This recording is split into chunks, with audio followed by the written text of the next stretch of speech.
In the Good Friday service in the Book of Common Prayer, after the reading of the Passion Gospel, a rubric states flatly, "The sermon follows." Rubric comes from the Latin word for red. The color these directions were printed in to make sure they weren't overlooked or spoken aloud, I suppose. A liturgical planner will develop a keen eye for the little word may, since it makes the instruction optional. There is no may in the rubric about a Good Friday sermon. This is the prayer book instruction I have most ignored in my years as a priest.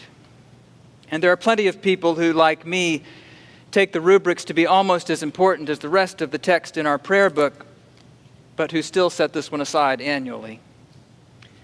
Maybe you can imagine why. What is there to say?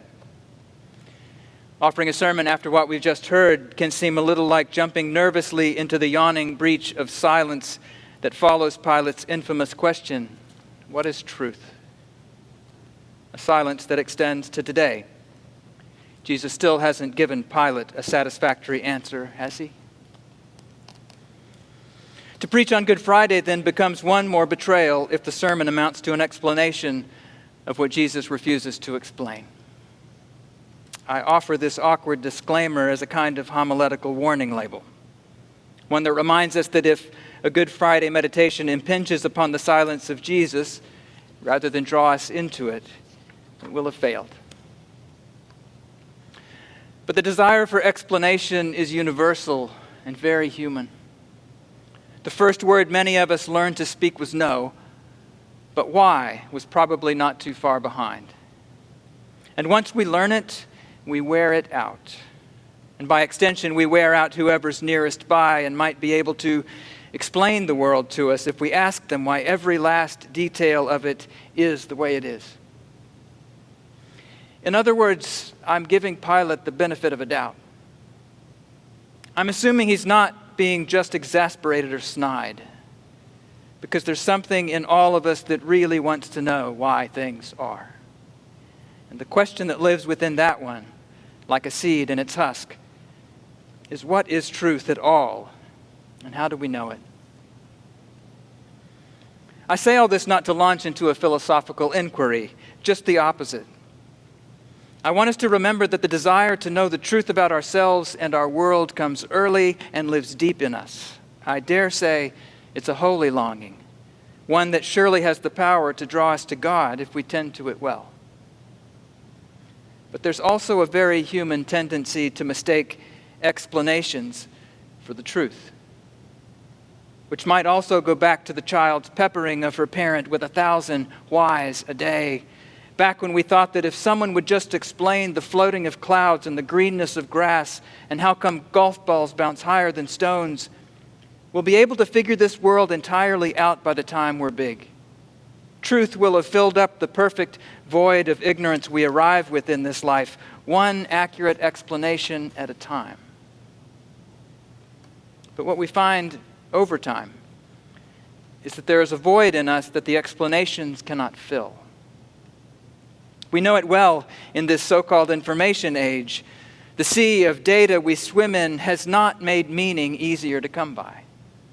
If anything, we talk only more about the need to turn off the spigot of news and facts, at least for periods of time. But this has always been so to a degree. Maybe you're actually quite clever at the explanation game and you figure out enough about the way the world works to become a prefect of the Roman emperor, even if the district you govern is a backwater little province called Judea, full of Hebrews and their strange ways and even stranger God. Now they've brought you a faith healer who they claims to be a king, but he's got no throne, no army. He's got nothing except what you might call presence. It's a hard thing to explain, right? You ask him whether he's a king, and he turns it back on you. He says those are your words, not his. As if he's come from a far country where kings and armies and borders haven't been invented yet. He says he's come only to testify to the truth, and that those who belong to the truth listen. all of which doesn't make him seem like an ignorant fool to you somehow. In fact, it makes you want to ask him the question that gnaws at all of us. We may master more and more information about the world, but we remain as much a mystery to ourselves as ever. So you ask him, what's truth at all? And he says nothing. To the question beneath and within all questions, he offers you no response, no explanation, only silence. Well, silence and the presence that led you to ask the question you know can't just be answered and added to all the others like one more penny in a purse. Which means maybe it's not quite right to say Jesus did not answer Pilate. He answered, if you must call it an answer, the unanswerable question not with an empty silence, but with the fullness of his presence, which is actually the way he's been trying to answer the question of our lives all along.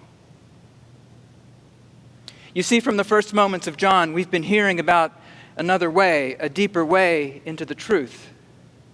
We're told that the Word of God did not come to tell us how things are, but rather the Word became flesh and dwelt among us, full of grace and truth.